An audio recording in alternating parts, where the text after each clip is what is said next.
Okay guys, so now we're taking a look at a WatchOS 9 as we continue our coverage for WatchOS, iPadOS, and iOS here on the channel. Now I want to talk about the Apple Watch because Apple has done it again. Year after year, they continue to upgrade the Apple Watch. And this year, of course, with WatchOS 9 is no exception. Now, as always, if you would like to stay up to date with the latest iOS news and Apple software updates, don't forget to subscribe and make sure you turn on those notifications so that you don't miss another episode. Now, one thing that Apple always does is update the Apple Watch with new watch faces. We have this year the new lunar watch face, which is one of my favorite. Take a look at that. You get these really nice shadows, and take a look at the lunar calendar, as you can see right here. Of course, you can add some of the new watch faces. There's a few new watch faces now available. We have the astronomy watch face, the lunar, as I just showed you. We also have the metropolitan. We also have modular, playtime, and upgraded portrait mode. And now we also have the ability to customize these watch faces and interact within the Apple Watch on your iPhone or the Apple Watch application. There they are.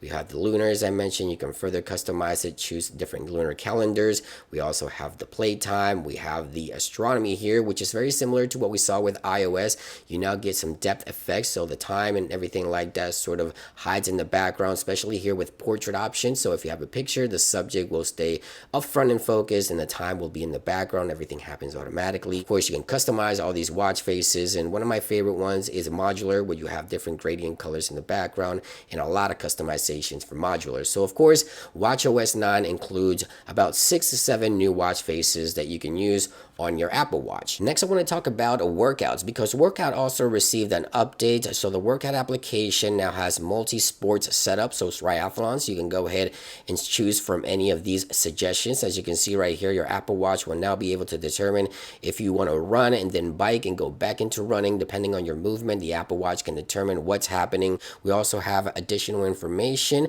We have zones, so different heart rate zones can be monitored and tracked within the health application on your Apple Watch, or the workout application rather, on your Apple Watch. So Apple continues to improve workouts and everything else in between with WatchOS 9. I'm really loving what they're doing here. Now, one great addition to WatchOS 9 is medication and medication interaction. On your iPhone, if you go into the health application, you'll now be able to add any medication to your Apple Watch reminders so that your Apple Watch can remind you when to take medications. You can add it right here. It is add medication. You can either search for a particular medication, or you can scan your labels with the camera of your iPhone, and it'll be able to determine what medications. You can set reminders, schedule, and get all your reminders directly on your Apple Watch to take your medication on time. It also has interactions, so if you take multiple medications, it will let you know if you actually can get a side effect from any of the medications that you're taking if you take more than one. And if you consume alcohol, it will also tell you if any of the medications you're consuming will have any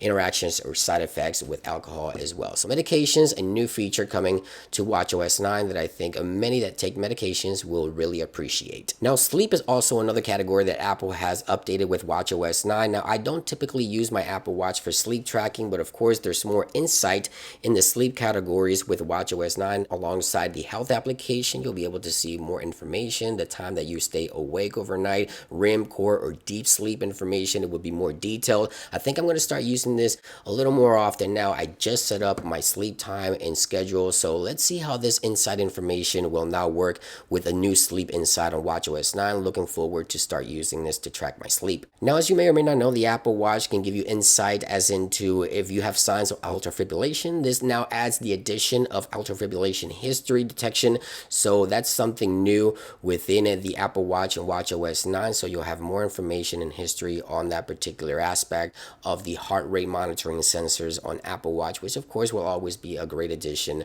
to those who continue to track their heart and monitor their heart rhythms on the Apple Watch. Other minor changes within WatchOS 9, we get updated notification system. Notifications and fonts look bolder. They come in from the bottom, very similar to iOS, which I'm really digging. Everything is flowing relatively well with WatchOS 9. Another amazing feature coming to WatchOS 9 for accessibility users, and I think a lot of users will be using this as well, is Apple Watch mirroring with iOS 16 and WatchOS 9. If we go into settings and we go into accessibilities, you have the new option, Apple Watch mirroring right there. Now, of course, this is in beta 1 for Apple Watch and iPhones, so not everything is working as intended, but once you enable this, the idea is to actually interact with your Apple Watch directly with this bigger user interface. So I can long press here and hopefully go ahead and add a watch face from here, just like so. You can press on the digital crown and things like that to interact with the OS. As you can see right there, it just disconnected. As I mentioned, this is still in beta, but the idea of having this on the iPhone is really cool. You can go ahead and mess around with the operating system,